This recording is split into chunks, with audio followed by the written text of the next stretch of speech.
بسم الله الرحمن الرحيم. الحمد لله الذي أنزل على عبده الكتاب ولم يجعل له عوجا قيما لينذر بأسا شديدا من لدنه ويبشر المؤمنين الذين يعملون الصالحات أن لهم أجرا حسنا ماكثين فيه أبدا وينذر الذين قالوا اتخذ الله ولدا ما لهم به من علم ولا لآبائهم كبرت كلمة تخرج من أفواههم إن يقولون إلا كذبا فلعلك باخع نفسك على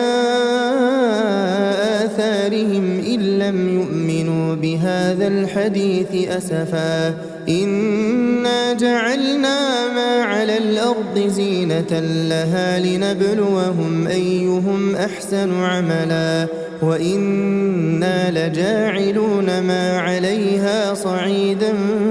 جرزا أم حسبت أن أصحاب الكهف والرقيم كانوا من آياتنا عجبا إذ أوى الفتية إلى الكهف فقالوا ربنا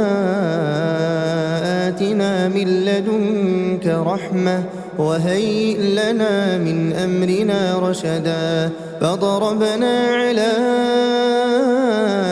آذانهم في الكهف سنين عددا ثم بعثناهم لنعلم أي الحزبين أحصى لما لبثوا أمدا نحن نقص عليك نبأهم بالحق إنهم فتية آمنوا بربهم وزدناهم هدى وربطنا على قلوبهم إذ قاموا فقالوا ربنا رب السماوات والأرض لن ندعو من دونه إلها لقد قلنا إذا شططا هؤلاء قوم اتخذوا من دونه آلهة لولا يأتون عليهم بسلطان بين فمن أظلم ممن افترى على الله كذبا وإذ اعتزلتموهم وما يعبدون إلا الله فأووا إلى الكهف ينشر لكم ربكم من رحمته ويهيئ لكم من أمركم مرفقا وترى الشمس إذا طلعت تزاور عن كهفهم ذات اليمين وإذا غربت تقرضهم ذات الشمال وهم في فجوة منه ذلك من آيات الله من يهد الله فهو المهتد ومن يضلل فلن تجد له وليا مرشدا وتحسبهم أيقاظا وهم رقود ونقلبهم ذات اليمين وذات الشمال وكلبهم باسط ذراعيه بالوصيد لو اطلعت عليهم لوليت منهم فرارا ولملئت منهم رعبا وكذلك بعثناهم ليتساءلوا بينهم قال قائل منهم كم لبثتم قالوا لبثنا يوما أو بعض يوم قالوا ربكم أعلم بما لبثتم فابعثوا أحدكم بورقكم هذه إلى المدينة فلينظر أيها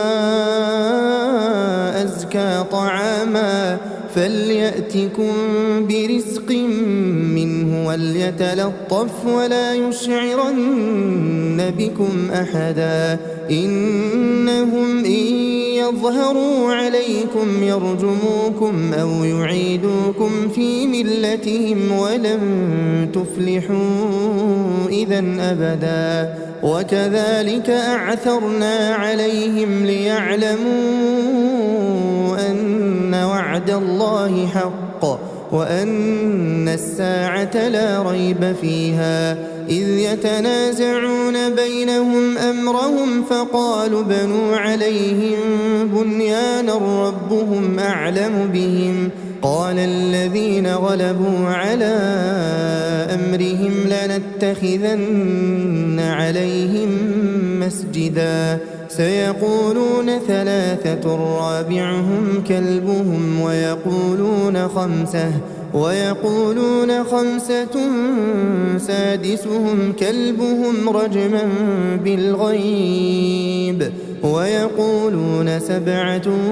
وثامنهم كلبهم قل ربي أعلم بعدتهم ما يعلمهم إلا قليل فلا تمار فيهم إلا مراء ظاهرا ولا تستفت فيهم منهم أحدا ولا تقولن لشيء إني فاعل ذلك غدا إلا أن يشاء الله واذكر ربك إذا نسيت وقل عسى أن يهديني ربي لأقرب من هذا رشدا ولبثوا في كهفهم 300 سنين وازدادوا 9 قل الله أعلم بما لبثوا له غيب السماوات والأرض أبصر به وأسمع ما لهم من دونه من ولي ولا يشرك في حكمه أحدا واتل ما أوحي إليك من كتاب ربك لا مبدل لكلماته ولن تجد من دونه ملتحدا واصبر نفسك مع الذين يدعون ربهم بالغداة والعشي يريدون وجهه ولا تعد عيناك عنهم تريد زينة الحياة الدنيا ولا تطع من أغفلنا قلبه عن ذكرنا واتبع هواه وكان أمره فرطا وقل الحق من ربكم فمن شاء فليؤمن ومن شاء فليكفر إنا أعتدنا للظالمين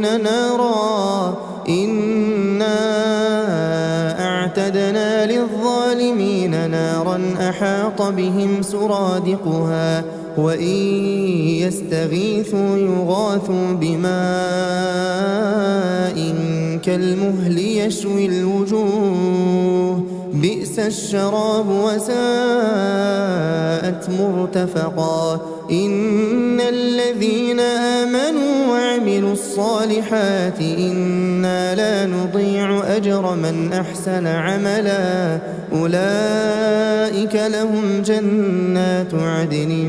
تجري من تحتهم الأنهار يحلون فيها من أساور من ذهب ويلبسون ثيابا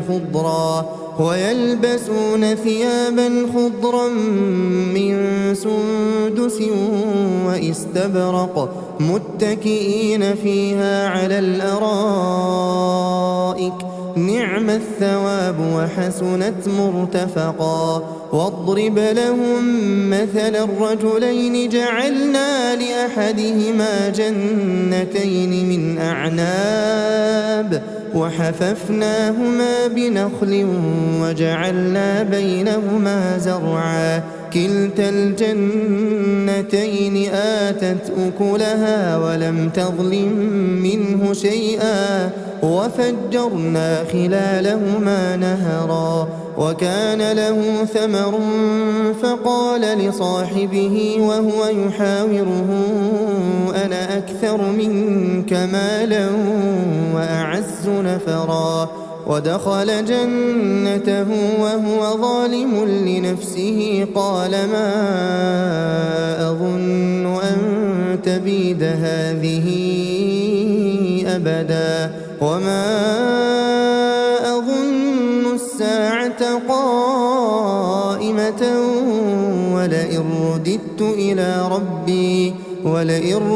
إلى ربي لأجدن خيرا منها منقلبا قال له صاحبه وهو يحاوره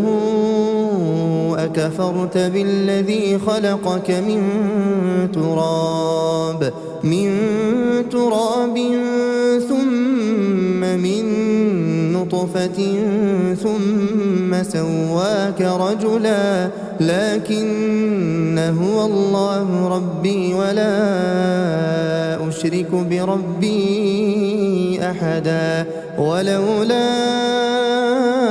إذ دخلت جنتك قلت ما شاء الله لا قوة إلا بالله إن ترني أنا أقل منك مالا وولدا فعسى ربي أن يؤتيني خيرا من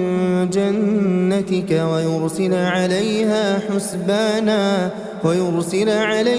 حسبانا من السماء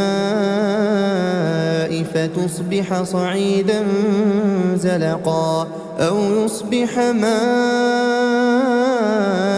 غورا فلن تستطيع له طلبا وأحيط بثمره فأصبح يقلب كفيه على ما أنفق فيها وهي خاوية على عروشها ويقول يا ليتني لم أشرك بربي أحدا ولم تكن له فئة ينصرونه من دون الله وما كان منتصرا هنالك الولاية لله الحق هو خير ثوابا وخير عقبا واضرب لهم مثل الحياة الدنيا كماء إن أنزلناه من السماء فاختلط به نبات الأرض فأصبح هشيما تذروه الرياح وكان الله على كل شيء مقتدرا المال والبنون زينة الحياة الدنيا والباقيات الصالحات خير عند ربك ثوابا وخير أملا ويوم نسير الجبال وترى الأرض بارزة وحشرناهم فلم نغادر منهم أحدا وعرضوا على ربك صفا لقد جئتمونا كما خلقناكم أول مرة بل زعمتم أن لن نجعل لكم موعدا ووضع الكتاب فترى المجرمين مشفقين مما فيه ويقولون يا ويلتنا ما لهذا الكتاب لا يغادر صغيرة ولا كبيرة إلا أحصاها ووجدوا ما عملوا حاضرا ولا يظلم ربك أحدا وإذ قلنا للملائكة اسجدوا لآدم فسجدوا إلا إبليس كان من الجن ففسق عن أمر ربه أفتتخذونه وذريته أولياء من دوني وهم لكم عدو بئس للظالمين بدلا ما أشهدتهم خلق السماوات والأرض ولا خلق أنفسهم وما كنت متخذ المضلين عضدا ويوم يقول نادوا شركائي الذين زعمتم فدعوهم فلم يستجيبوا لهم وجعلنا بينهم موبقا ورأى المجرمون النار فظنوا أنهم مواقعوها ولم يجدوا عنها مصرفا ولقد صرفنا في هذا القرآن للناس من كل مثل وكان الإنسان أكثر شيء جدلا وما منع الناس أن يؤمنوا إذ جاءهم الهدى ويستغفروا ربهم إلا أن تأتيهم سنة الأولين أو يأتيهم العذاب قبلا وما نرسل المرسلين إلا مبشرين ومنذرين ويجادل الذين كفروا بالباطل ليدحضوا به الحق واتخذوا آياتي وما أنذروا هزوا ومن أظلم ممن ذكر بآيات ربه فأعرض عنها ونسي ما قدمت يداه إنا جعلنا على قلوبهم أكنة أن يفقهوه وفي آذانهم وقرا وإن تدعهم إلى الهدى فلن يهتدوا إذا أبدا وربك الغفور ذو الرحمة لو يؤاخذهم بما كسبوا لعجل لهم العذاب بل لهم موعد لن يجدوا من دونه موئلا وتلك القرى أهلكناهم لما ظلموا وجعلنا لمهلكهم موعدا وإذ قال موسى لفتاه لا أبرح حتى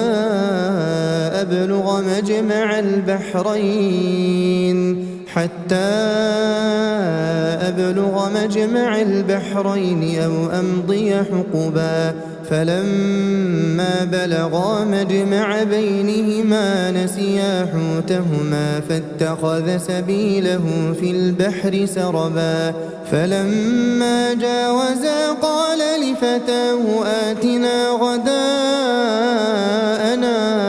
لقد لقينا من سفرنا هذا نصبا قال أرأيت إذ أوينا إلى الصخرة فإني نسيت الحوت وما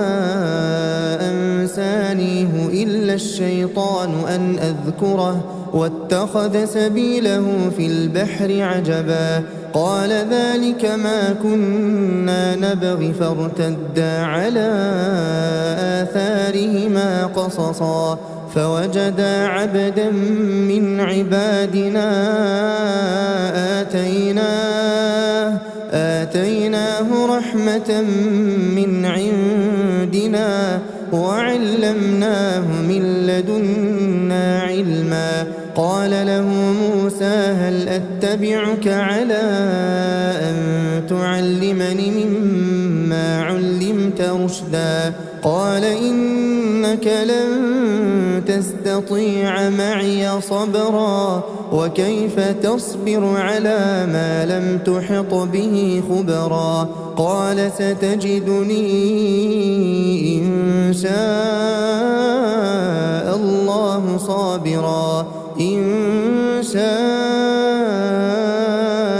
الله صابرا ولا لك أمرا. قال فإن اتبعتني فلا تسألني عن شيء حتى أحدث لك منه ذكرا. فانطلقا حتى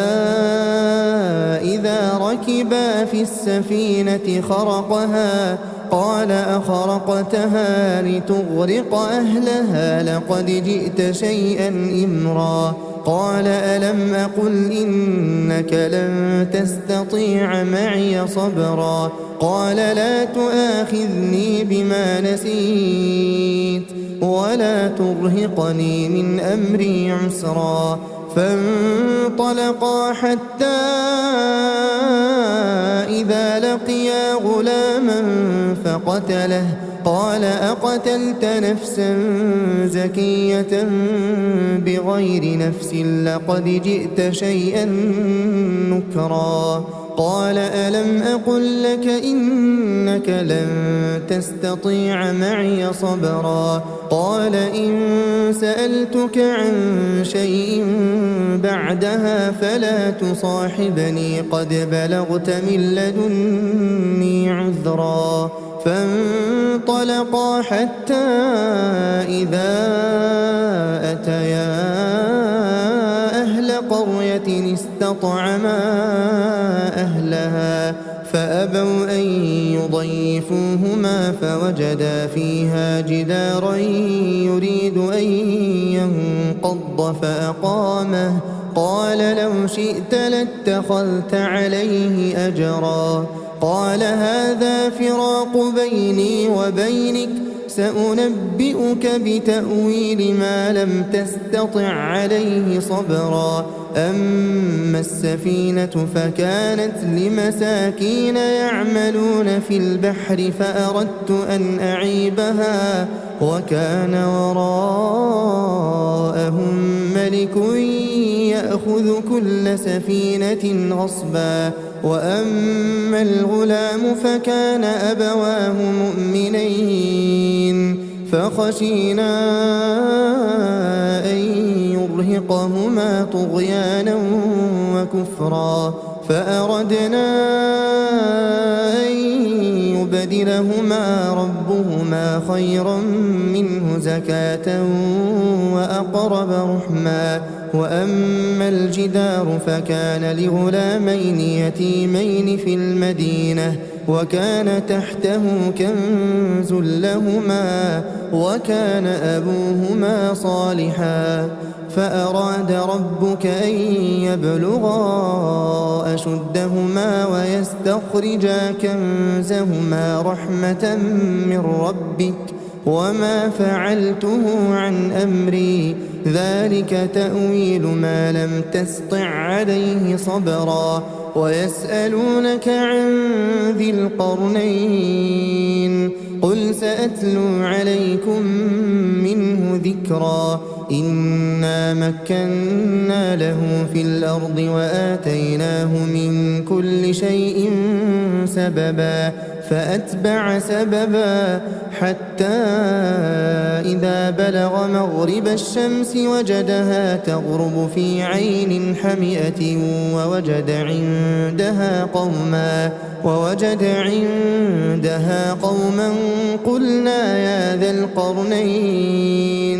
قلنا يا ذا القرنين إما أن تعذب وإما أن تتخذ فيهم حسنا. قال أما من ظلم فسوف نعذبه ثم يرد إلى ربه فيعذبه عذابا نكرا. وأما من آمن وعمل صالحا فله جزاء الحسنى وسنقول له من أمرنا يسرا. ثم أتبع سببا حتى إذا بلغ مطلع الشمس وجدها تطلع على قوم لم نجعل لهم من دونها سترا. كذلك وقد أحطنا بما لديه خبرا. ثم أتبع سببا حتى إذا بلغ بين السدين وجد من دونهما قوما لا يكادون يفقهون قولا قالوا يا ذا القرنين إن يأجوج ومأجوج مفسدون في الأرض فهل نجعل لك خرجا على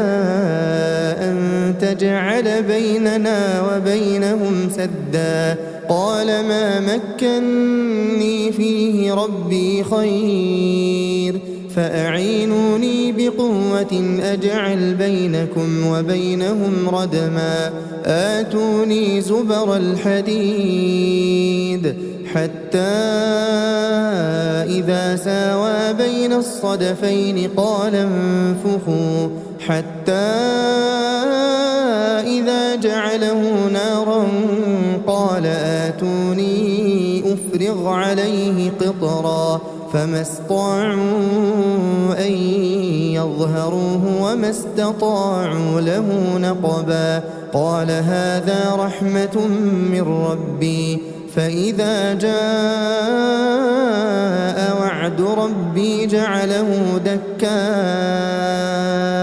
وكان وعد ربي حقا وتركنا بعضهم يومئذ يموج في بعض ونفخ في الصور فجمعناهم جمعا وعرضنا جهنم يومئذ للكافرين عرضا الذين كانت أعينهم في غطاء عن ذكري وكانوا لا يستطيعون سمعا أفحسب الذين كفروا أن يتخذوا عبادي من دوني أولياء إنا أعتدنا جهنم للكافرين نزلا قل هل ننبئكم بالأخسرين أعمالا الذين ضل سعيهم في الحياة الدنيا وهم يحسبون أنهم يحسنون صنعا أولئك الذين كفروا بآيات ربهم ولقائه فحبطت أعمالهم فلا نقيم لهم يوم القيامة وزنا ذلك جزاؤهم جهنم بما كفروا واتخذوا آياتي ورسلي هزوا إن الذين آمنوا وعملوا الصالحات كانت لهم جنات الفردوس نزلا خالدين فيها لا يبغون عنها حولا قل لو كان البحر مدادا لكلمات ربي لنفد البحر قبل أن تنفد كلمات ربي ولو جئنا بمثله مددا قل إنما أنا بشر مثلكم يوحى إلي أنما إلهكم إله واحد فمن كان يرجو لقاء ربه فليعمل عملا صالحا ولا يشرك بعبادة ربه أحدا.